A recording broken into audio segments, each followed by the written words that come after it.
email. Telah pun awalnya saya menderas sebuah kiriman email daripada Is yang mengisahkan tentang pengalaman beliau apabila terkena sampuk hantu Cina. Selamat malam para pendengar Misteri Jam 12. Dan nama saya Is. Cerita ini saya kisahkan berlaku pada saya 12 tahun yang lalu. Saya cuba pendekkan cerita walaupun ia adalah panjang.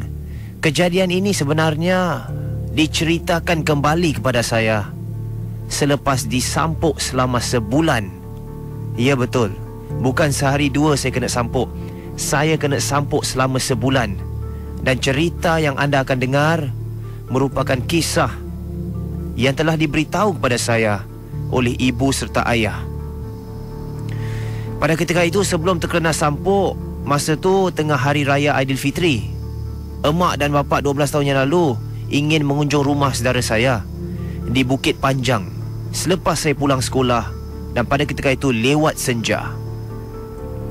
Nak dijadikan cerita, sebelum kami sampai ke rumah saudara saya ada sesuatu yang macam tak kena. Memang dari awal dah saya rasa tak kena. Nak naik lift saya rasa gelisah. Emak pun tegurlah, kenapa engkau ni? Tak ada apa-apa? Macam ada apa-apa je. Apabila sampai di depan rumah makcik saya makin gelisah. Emak saya yang ketika itu mungkin sudah bingit dengan perangai saya yang menggelitis ni, marah. Kau dah kenapa ni? Saya terus terdiam dan tak jawab langsung. Ketika hendak pulang, ketika itu badan saya terasa tak sedap, macam nak demam. Padahal pada awalnya saya rasa okey saja. Mak saya ingat saya main-main sebab nak punting sekolah. Dan harap anda semua masih lagi mendengar kerana saya belum lagi terkena sampuk pada ketika itu. Keesokan harinya ibu bawa saya masuk ke klinik. Suhu badan normal kata doktor, tapi badan saya panas, membara bagai api. Ibu sampai cakap kat doktor, betul ke anak saya ni tak demam? Awak tak rasa ke badan anak saya ni panas? Awak pegang kat belakang, rasa panas ni, awak cakap tak ada apa-apa. Doktor pun hairan lah dan suruh bawa ke hospital untuk simakan lanjut. Hospital pun cakap tak ada apa-apa. Jadi anda bayangkan betapa kelirunya kita. Bawa ke doktor, doktor cakap tak ada apa-apa. Bawa ke hospital, hospital pun cakap tak ada apa-apa. Tapi badan masih panas macam. Bukan sekali dua ibu saya bawa ke klinik, tapi dah berkali-kali. Dan setiap kali kami pergi ke klinik dan doktor, mereka akan katakan tidak ada apa-apa.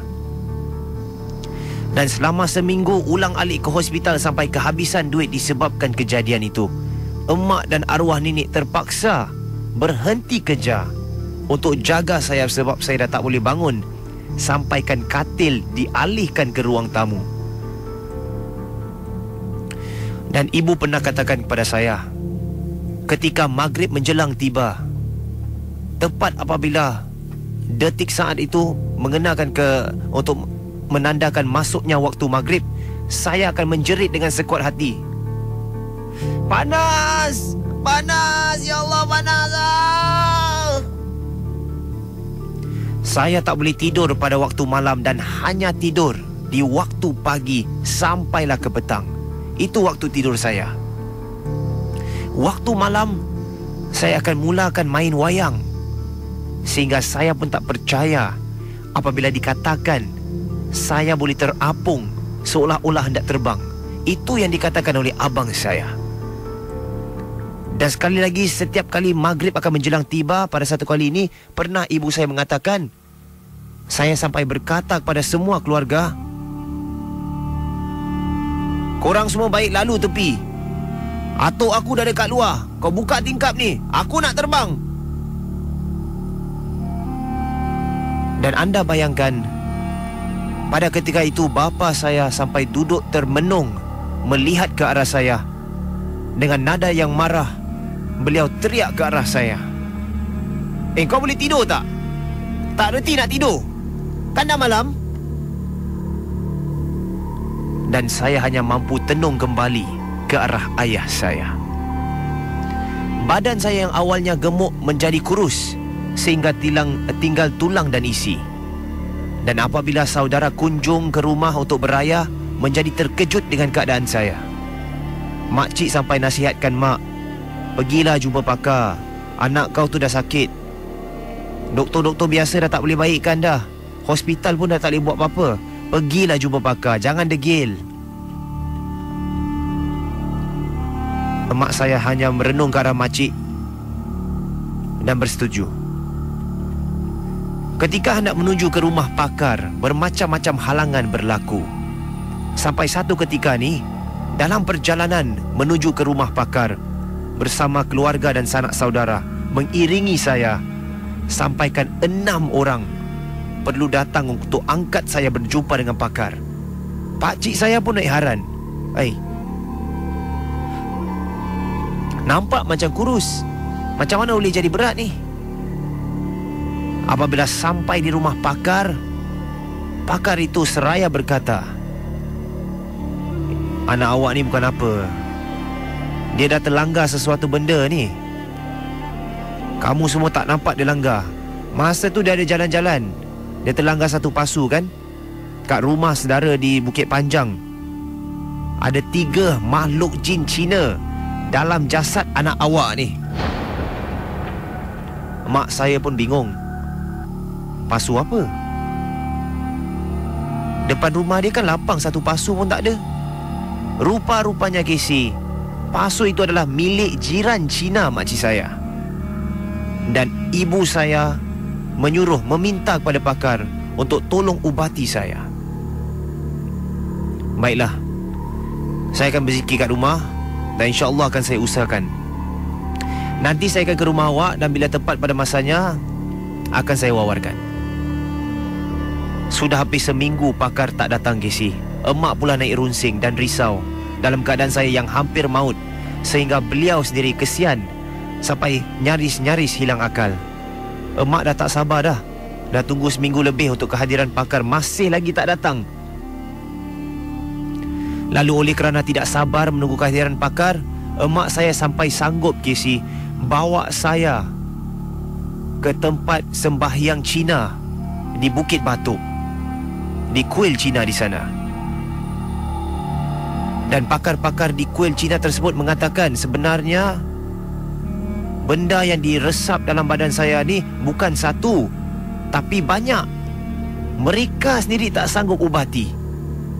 Mereka sampai suruh ibu saya bakar talisman yang mereka bagi dan suruh saya minum. Emak pun ikut jadi pak turut Casey. Kesian, sampaikan kesian melihat saya menderita. Beliau melakukan apa yang telah disuruh oleh pakar-pakar di kuil. Sebab terlalu sayangkan saya sampai jalan yang salah, emak saya sanggup ikut Casey. Saya pun sambil berkata, ini air dapat di mana ni mak?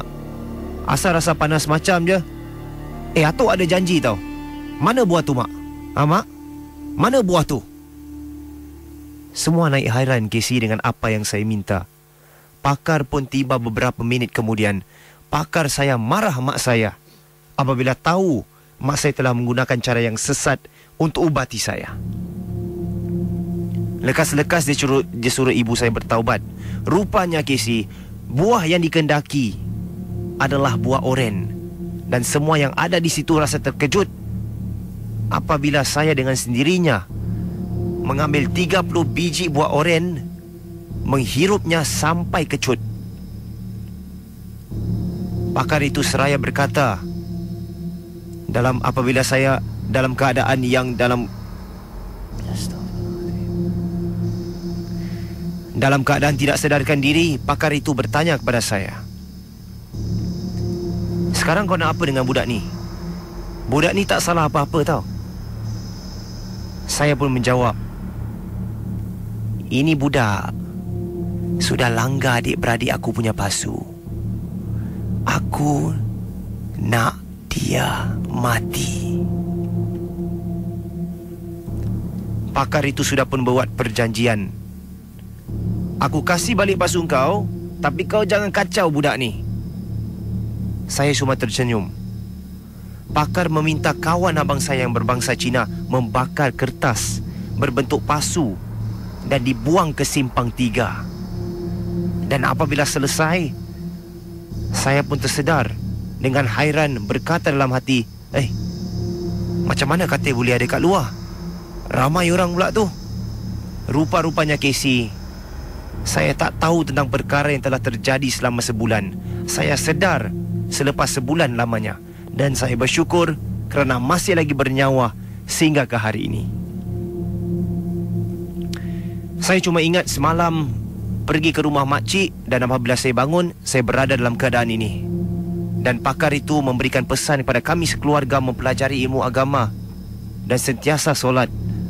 Dan apabila diberitahu mengenai kisah ini, Casey, saya seperti tidak percaya dan pelik. Tapi inilah yang diberitahu tentang pengalaman misteri saya oleh keluarga saya sendiri. Dan terima kasih kerana sudi mewawarkan cerita saya dalam Misteri Jam 12.